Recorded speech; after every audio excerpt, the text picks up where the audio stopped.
As-salatu khairum minan naum.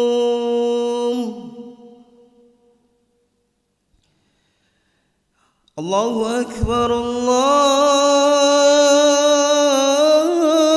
akbar.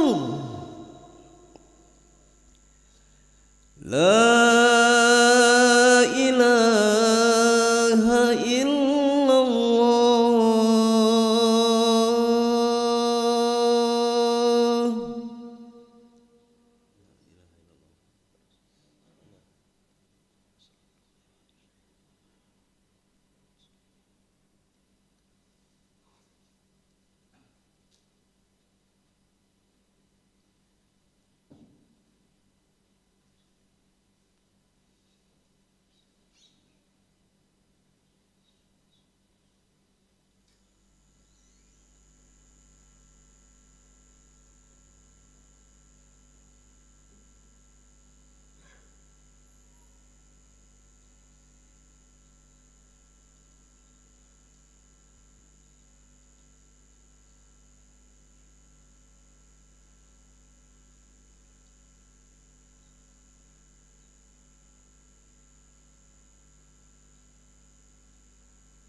Allahu Akbar.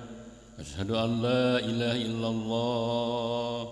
Asyhadu anna Muhammadar Rasulullah. Hayya 'alas shalah, hayya 'alal falah. Qad qamatis sholatu, qad qamatis shalah. Allahu Akbar, Allahu Akbar. La ilaha illallah.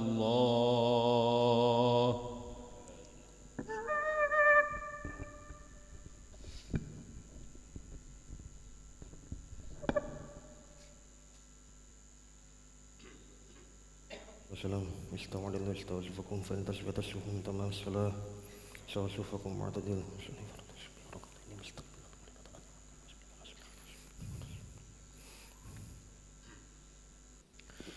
Allahu Akbar.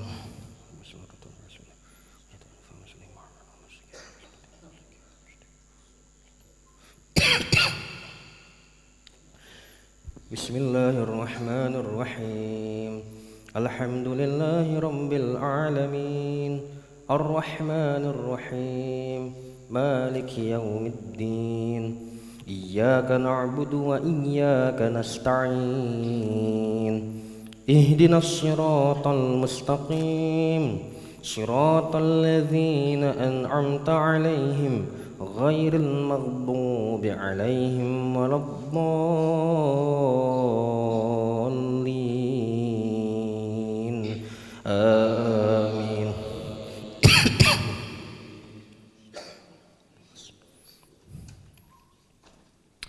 Wa inna minhum lafariqan yalwuna alsinatahum bil kitabi litahsabuhu minal kitab wa ma huwa minal kitabi wa yaquluna huwa min indillah wa ma huwa min indillahi wa yaquluna 'ala Allahil kadhiba wa hum ya'lamun.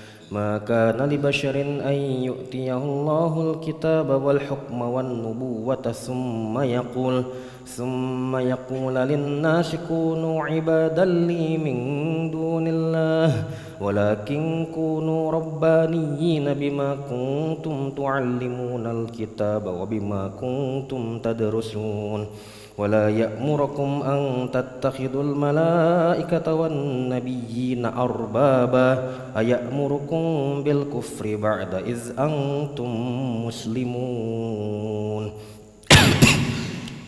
وإذ أخذ الله ميثاق النبيين لما آتيتكم من كتاب وحكمة ثم جاءكم رسول مصدق لما معكم لتؤمنن به ولتنصرنه قال أأقررتم وأخذتم على ذلكم إصري قالوا أقررنا قال فاشهدوا وأنا معكم من الشاهدين فمن تولى بعد ذلك فأولئك هم الفاسقون أفغير دين الله يبغون وله أسلم من في السماوات والأرض طوعا وكرها وإليه يرجعون.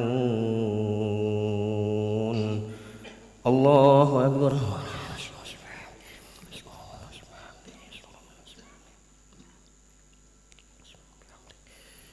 سمع الله لمن حمده.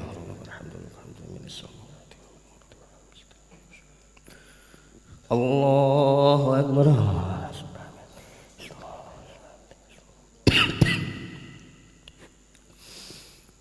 الله أكبر.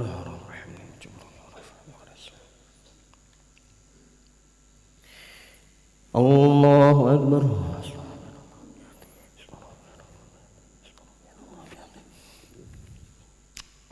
الله أكبر.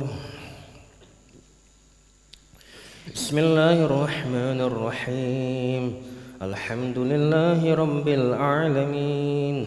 الرحمن الرحيم. مالك يوم الدين. إياك نعبد وإياك نستعين. اهدنا الصراط المستقيم صراط الذين أنعمت عليهم غير المغضوب عليهم ولا الضالين.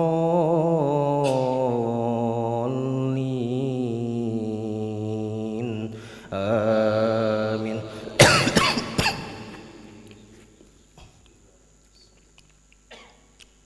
قل آمنا بالله وما أنزل علينا وما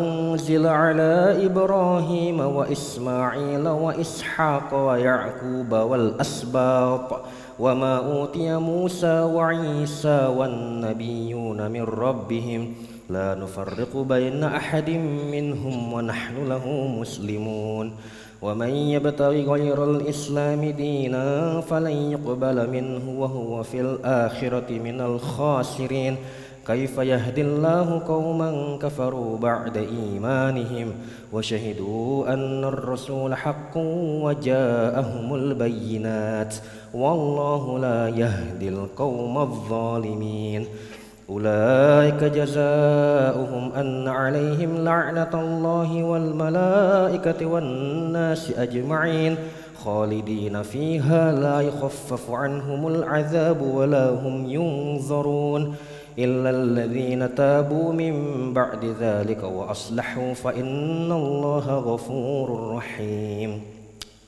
إن الذين كفروا بعد إيمانهم ثم ازدادوا كفرا لن تقبل توبتهم وأولئك هم الضالون إن الذين كفروا وماتوا وهم كفار فلن يقبل من أحدهم ملء الأرض ذهبا ولو افتدى به أولئك لهم عذاب أليم وما لهم من ناصرين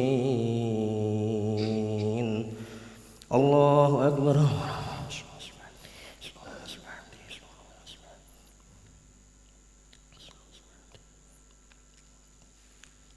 سمع الله لمن حمده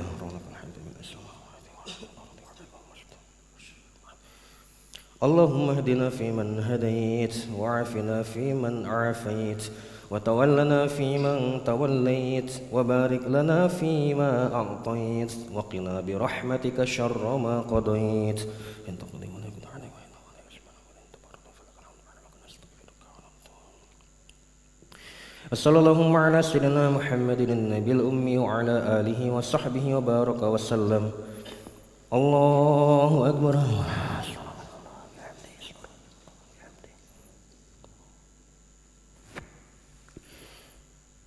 الله أكبر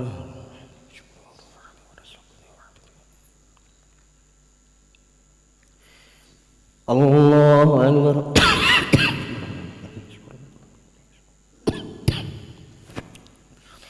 الله أكبر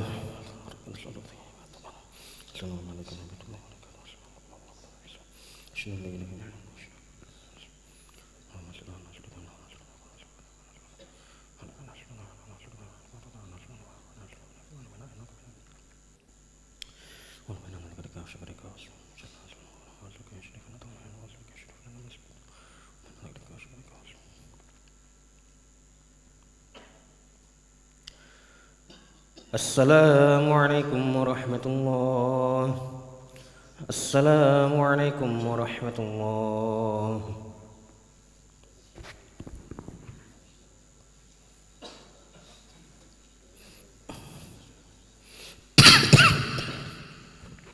استغفر الله العظيم الذي لا إله إلا هو الحي القيوم أتوب إليه استغفر الله العظيم الذي لا إله إلا هو الحي القيوم أتوب إليه استغفر الله العظيم الذي لا إله إلا هو الحي القيوم أتوب إليه لا إله إلا الله وحده لا شريك له له الملك وله الحمد ويميت وهو على كل شيء قدير لا إله إلا الله وحده لا شريك له له الملك وله الحمد ويميت وهو على كل شيء قدير لا إله إلا الله وحده لا شريك له له الملك وله الحمد ويميت وهو على كل شيء قدير لا إله إلا الله وحده لا شريك له له الملك وله الحمد ويميت وهو على كل شيء قدير لا إله إلا الله وحده لا شريك له له الملك وله الحمد ويميت وهو على كل شيء قدير لا إله إلا الله وحده لا شريك له له الملك وله الحمد ويميت وهو على كل شيء قدير لا إله إلا الله وحده لا شريك له له الملك وله الحمد ويميت وهو على كل شيء قدير لا إله إلا الله وحده لا شريك له له الملك وله الحمد يحيي ويميت وهو على كل شيء قدير لا إله إلا الله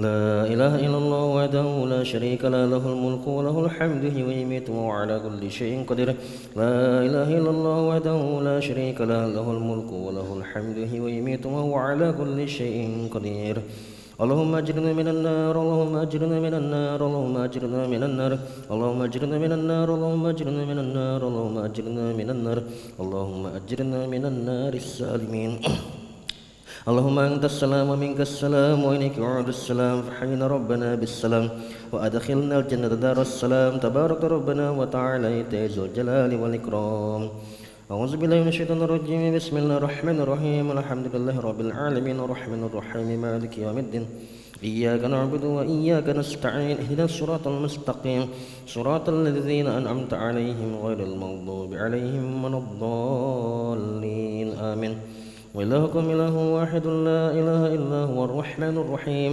الله لا إله إلا هو الحي القيوم لا تأخذه سنة ولا نوم له ما في السماوات وما في الأرض من ذا الذي يشفع عنده إلا بإذنه يعلم ما بين أيديهم وما خلفهم ولا يحيطون بشيء من علمه إلا بما شاء وسع كرسي السماوات والأرض ولا يؤوده حفظهما وهو العلي العظيم إلهي ربي ربنا يا معبود سبحان الله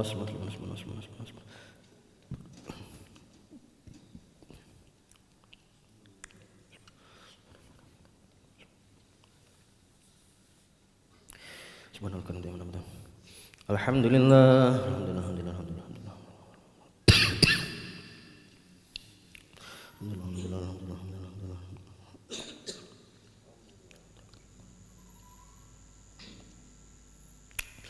Allahu Akbar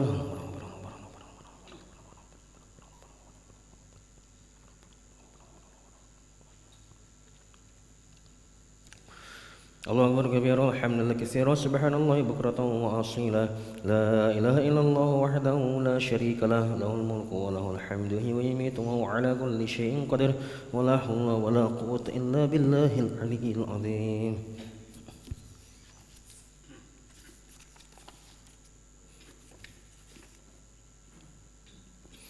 Bismillahirrahmanirrahim. Assalamualaikum warahmatullahi wabarakatuh.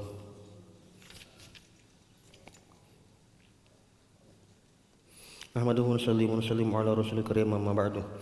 Pada kesempatan subuh kali ini insyaallah kita akan mendengar beberapa hadis mengenai fadilah atau keutamaan dari berzikir. An Abi Umamah radhiyallahu anhu an Rasulillah sallallahu alaihi wasallam qala inna sahibash shimali la yarfa'ul qalama 6 sa'atin 'anil 'abdil muslimil mukhti'i awil musii fa in nadima wastaghfarallaha minha alqaha wa illa kutibat wahidah. Dari Abu Umamah radhiyallahu anhu dari Rasulullah sallallahu alaihi wasallam beliau bersabda, sesungguhnya malaikat yang berada di sebelah kiri seseorang yang mencatat amal keburukannya akan mengangkat penanya sebanyak 6 kali selama 6 saat dari seorang hamba yang berbuat dosa atau berbuat keburukan. Jika ia menyesal dan meminta ampun pada Allah, maka malaikat tadi tidak jadi menulis keburukannya. Dan sebaliknya, jika orang itu tidak menyesal, maka malaikat itu baru mencatatnya dengan satu keburukan. Hadis riwayat Tabrani. Diulangi dari Abu Umamah radhiyallahu anhu dari Rasulullah sallallahu alaihi wasallam beliau bersabda, sesungguhnya malaikat yang berada di sebelah kiri seseorang yang mencatat amal buruknya akan mengangkat penanya selama 6 saat ketika seorang hamba muslim melakukan kesalahan atau berbuat dosa dan berbuat keburukan. Jika ia menyesal dan meminta ampun kepada Allah, maka malaikat tadi tidak jadi menulis keburukannya. Sebaliknya, jika hamba tadi tidak menyesal dan meminta ampun, maka malaikat tadi menulisnya dengan satu keburukan. Hadis riwayat Tabrani. An Abi Hurairah radhiyallahu anhu an Rasulullah sallallahu alaihi wasallam qala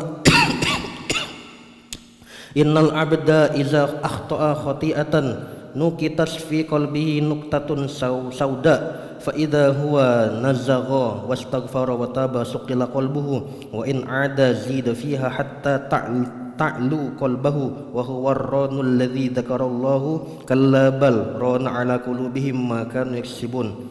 Dari Abu Hurairah radhiyallahu anhu dari Rasulullah sallallahu alaihi wasallam, beliau bersabda, jika seorang hamba berbuat satu dosa, maka akan digoreskan satu titik hitam di dalam hatinya. Jika ia berhenti lalu meminta ampun dan bertaubat, maka hatinya akan dibersihkan.